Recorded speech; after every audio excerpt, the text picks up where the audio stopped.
Welcome back to my channel আরিয়ানডা ট্রুম্পা। তো সবাই কেমন আছো? আশা করি সবাই ভালো আছো, সুস্থ আছো। তো দেখো সকালবেলা কে চলে এসছে আমার রুমে। আজকে একে দিয়েই ব্লগটা স্টার্ট করলাম। তো সকালবেলা মা এসেছিলো, মা একটু রানাঘাটে গেল, তো বলতে এসেছিলো। তারপর দরজাটা খোলা ছিল, দরজাটা খোলা পেয়েছে আর রুমের মধ্যে চলে এসেছে। দেখো সারা ঘর এখন এরকমভাবে লাফিয়ে বেড়াবে।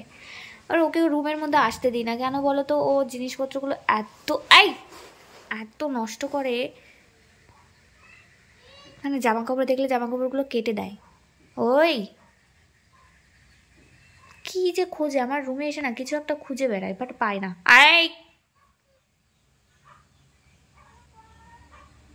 আজকে তো শনিবার না, বাট আমাদের বাড়িতে নিরামিষ কেন রান্না হলো বুঝতে পারলাম না। তো এখানে কিছু সবজি দিয়ে একটা নিরামিষ তরকারি করেছে, আর ডাল, আর সাথে আছে আলু ভাজা, আর নিচেরটা আছে ডিম ভাজা।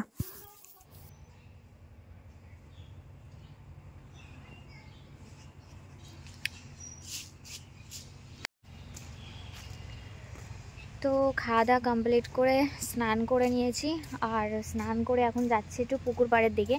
অনেক দিন হয়ে গেছে আমি পুকুর পাড়ে যাই না। আগে যখনই ইচ্ছা হতো, মানে এই টাইমটায় দুজন একসাথে যেতাম, তো এখন তো যাই না। আর এখন বাজে হচ্ছে তোমার 11টা 12টা বাজতে যাচ্ছে, মানে দুপুরবেলা। তো চলো যাই একটু পুকুর পাড়ের থেকে ঘুরে আসি। তো এই যে পুকুর পাড়টা, আমার মুখের মধ্যে রয়েছে তুলসীর পাতা। আমি আবার তুলসী গাছ দেখলেই তুলসীর পাতা ছিঁড়ে মুখের মধ্যে নিয়ে নিই, ভালো লাগে।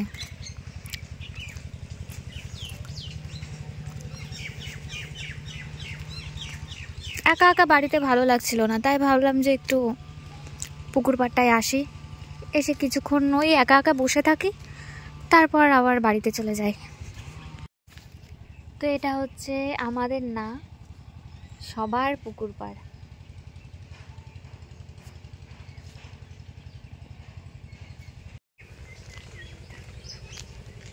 তো এখন যাচ্ছি বাড়ির দিকে। পুকুর পাড়ে ছিলাম কিছুটা টাইম, ভালো লাগছে না একা একা একদমই। এই জায়গাগুলোয় অনেক ভিডিও শ্যুট আছে আমার আর আরিয়ানের, ক্যামেরা দিয়ে শ্যুট করেছি, অনেক শ্যুট আছে অনেক।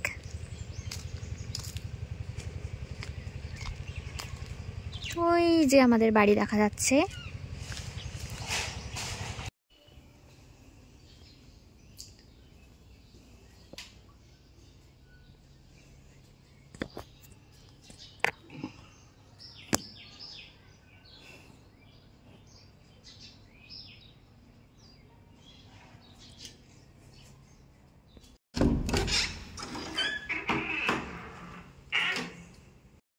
পুকুর পাড় থেকে বাড়িতে এসে একটুখানি ঘুমিয়েছিলাম, মানে শুয়ে মোবাইল দেখতে দেখতে ঘুমিয়ে গেছি। তো এইভাবেই সারাদিনটা কেটে যাচ্ছে, মানে শুয়ে বসে। পুকুর পাড়ে গিয়ে, পুকুর পাড়ে তো রোজ যাওয়া হয় না, আজকে একটু গেছিলাম। বিকালবেলা ভাবছি আর একবার যাবো, ভালো লাগছে না, কি করব। তো কিছু শর্ট ভিডিও শ্যুট করতে হবে, একদমই ভালো লাগছে না শ্যুট করতে। আমার তো মনে হচ্ছে কাজটা আমি ছেড়েই দিই, ভালোই লাগছে না আর কাজ করতে। তো রাত্রি এখন 10টা বাজে, আর নিচে থেকে আমাকে কন্টিনিউ ফোন করছে খেতে যাওয়ার জন্য। তো চলো আমি এখন খেয়ে আসি, দেখি কি রান্না করেছে। নিচেই যাই সারাটা। নিচে নেমে দেখি বাবা চলে এসছে। বাবার সাথে আমার শুধু রাত্রিবেলাটা দেখা হয়, দিনের বেলা দেখা হয় না, কারণ আমি নিচে নামি না। আর এখানে আলু সিদ্ধ বেগুন সিদ্ধ করেছে, আর এটা হচ্ছে চিলি চিকেন, সোমা রান্না করেছে এটা। সাথে আবার মাছ চিকেনও রান্না করেছে, কারণ আমার মেয়ে না চিকেন ছাড়া আর মাছ ছাড়া চলে না। তো এখনো পর্যন্ত ঘুমোয়নি, আর এখন টাইম হচ্ছে, ঘুম পাচ্ছে না, বসেছিলাম মোবাইল দেখছিলাম আর ভাবছিলাম। এভাবেই থাকি রাত্রিবেলাটা, ঘুম আসে না। তো এখন টাইম কটা হচ্ছে দেখাচ্ছি তোমাদেরকে। এখন বাজে 12টা 13, আর আমার চোখে একদমই ঘুম নেই, ঘুম পাচ্ছে না। আগে তো ঘুমিয়ে যেতাম, 9টা বাজলেই ঘুমিয়ে যেতাম। 9টা বাজলে আরিয়ান ফোন কেড়ে নিত হাতের থেকে, আর বলতো ঘুমিয়ে পড়। নাহলে আমার মাথার প্রবলেম ছিল, তো মাথার যন্ত্রণা হতো, সেটাই আর কি। তো আজকের ভিডিওটা আমি এন্ড করছি না, এটা নিয়ে যাচ্ছে কালকে সকাল পর্যন্ত। দেখি কতক্ষণ তোমাদের সাথে কথা বলতে পারি, থাকতে পারি। তো চলো, অনেক রাত হয়ে গেল। সবাই ঘুমিয়ে পড়ো, আর আমি চেষ্টা করি ঘুমানোর। যদিও ঘুম আসবে না, তবুও চেষ্টা করতে তো হবেই একটু ঘুমানোর। তো চলো। Hello guys, good morning. এখন বাজে 9টা। উঠেছি 7টার সময়। উঠে একটু ফ্রেশ হয়ে আবার উপরে এসে বসেছিলাম, এই যে ঠান্ডায় কম্বলের নিচে ছিলাম। তো নিচে যাব, এখন স্নান করব, একটু বেরোবো, যাব কৃষ্ণনগর। আমার একটু দরকার আছে কৃষ্ণনগর, যার জন্য যেতে হবে। তো চলো, আমি আগে ঝটপট স্নানটা করে এসে তারপর রেডি হয়ে আসছি তোমাদের সাথে কথা বলতে।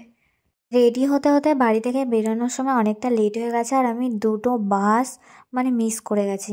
এই বাসটা তোমরা দেখতেই পেলে, টোটো করে আসছিলাম, টোটো করে এসে এই বাসটা মার্কেটে এসে ধরেছি। কারণ বাস কিন্তু আমার বাড়ির পাশ দিয়েই যায়, বাট আমি ওই যে রেডি হতে হতে বাসটা ধরতে পারিনি। আসলে কি বলতো, আমি বাসের টাইমটা ঠিকঠাক জানি না। তো এই বাসটা গাজনা বাজারে 5-10 মিনিট ওয়েট করে।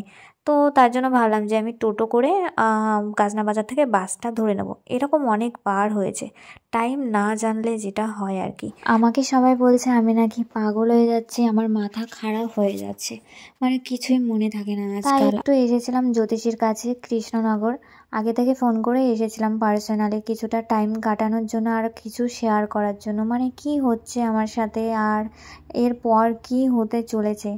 তো এখন যাচ্ছি বাড়ির দিকে। তো ভাবছিলাম বাসে যাব, বাট বাস বন্ধ হয়ে গেল, বগুড়া থেকে গেল না, অ্যাক্সিডেন্ট হয়েছে। তো এখন ট্রেনে যাচ্ছি, একদম ভেতর দিয়ে স্কুলের পাশ দিয়ে। এই যে স্টেশনে পৌঁছে গেছি, 4:15 ট্রেন আছে। মনের মধ্যে কখনোই শান্তি পায় না, মনের মধ্যে একটা কথাই শুধু এখন বলে যে কাজ বাজ কিছু করবো না, সব কিছু ছেড়ে দিয়ে দূরে কোথাও চলে যাব, সবার থেকে আলাদা, কারোর সাথে কথাও বলতে ইচ্ছা করে না। বাড়িতে থাকলে এরকম হয়, অনেকটা টাইম ধরে আমি বাড়িতে আছি। তো এই মাত্র বাড়িতে আসলাম, এখনও পর্যন্ত ফ্রেশ হইনি। ভাবছি কিছু রিলস ভিডিও বানিয়ে তারপরে ফ্রেশ হবো, আর ভীষণ খিদে পেয়ে গেছে। তো গাইস, ফোনে একদমই চার্জ ছিল না, যার জন্য তোমাদের সাথে কথা বলতে পারিনি। তো রাতে রান্না করেছিল ডিম ডিম দিয়ে কিছু একটা করেছিল, ডিম দিয়ে আর আলু দিয়ে সোমা করেছিল, আর সাথে রুটি। তো খেয়ে নিয়েছি, এখন বাজে 10টা। তো ঘুমিয়ে পড়বো, ভালো লাগছে না, আর জার্নিং করেছি। তো প্রবলেমটা হচ্ছে আমি কেন গেছিলাম, কিসের জন্য গেছিলাম কৃষ্ণনগরে, সেটাই তোমাদের সাথে একটু শেয়ার করে দিই। কিছুদিন ধরে আমার একটু প্রবলেম হচ্ছে, যেটা চুপচাপ থাকি, কারোর সাথে কথা বলি না, বাড়িতেও কারোর সাথে কথা বলি না, কথা বলতে ভালো লাগে না একদমই। রুমের মধ্যে সারাক্ষণ থাকি, দরজা জানলা বন্ধ করে দিয়ে। আর আরিয়ানের সাথে কি কি হয়েছে, মানে ওর অ্যাক্সিডেন্ট থেকে শুরু করে, মানে ওর যে কাজগুলো আমি কমপ্লিট করলাম সেইগুলো শুধু আমার চোখের সামনে ভাসছে। আর মনে হচ্ছে যে ও আমার সামনে আছে, বাট আমি ওকে ছুতে পারছি না। ও আমার সামনে একদম দাঁড়িয়ে আছে কিংবা বসে আছে, কিন্তু ওকে আমি ছুতে পারছি না। এই জিনিসগুলো আমার সাথে হচ্ছে। রাত্রে যখন ঘুমোই, ঘুমের মধ্যে যখন আমি জেগে উঠি, আমি শুধু পাশে ওকে খুঁজি, ও নেই কেন, এগুলোই হচ্ছে। তাই একটু গেছিলাম কৃষ্ণনগর, যে একটু কথা বলে আসি, মানে এরকম কেন হচ্ছে আমার সাথে। তো উনি বলছে তুমি অতিরিক্ত ভাবছো, যার ফলে এগুলো হচ্ছে তোমার সাথে। তুমি ভাবাটা আর চিন্তাটা সরিয়ে দাও মাথা থেকে, যে এটা হবার ছিল। এবার বোঝালো, বাট তবুও মন কেন মানছে না, মন মানছে না যে না, ও যায়নি, ও আছে। এরকম কেন হচ্ছে আমি বুঝতে পারছি না সত্যি। তো কাজে মন দিতে ইচ্ছা করছে না, কাজ আমার করতে ইচ্ছা করছে না। শুধু মনে হচ্ছে সব কিছু ছেড়ে দিয়ে দূরে কোথাও, সবার থেকে আলাদা, যেখানে শুধু আমি একা থাকবো আর কেউ থাকবে না, কোথাও চলে যাই। আর এরকম জায়গা পাবো কোথায়? তো যাই হোক গাইজ, আজকের ভিডিওটা এই পর্যন্তই। কেমন লাগলো তোমরা প্লিজ কমেন্ট করে জানিও, ভালো লাগলে লাইক কমেন্ট শেয়ার করে দিও। নেক্সট ব্লগ নিয়ে আবার আসবো তোমাদের সাথে কথা বলতে। ততক্ষণে চলো, বাই, গুড নাইট।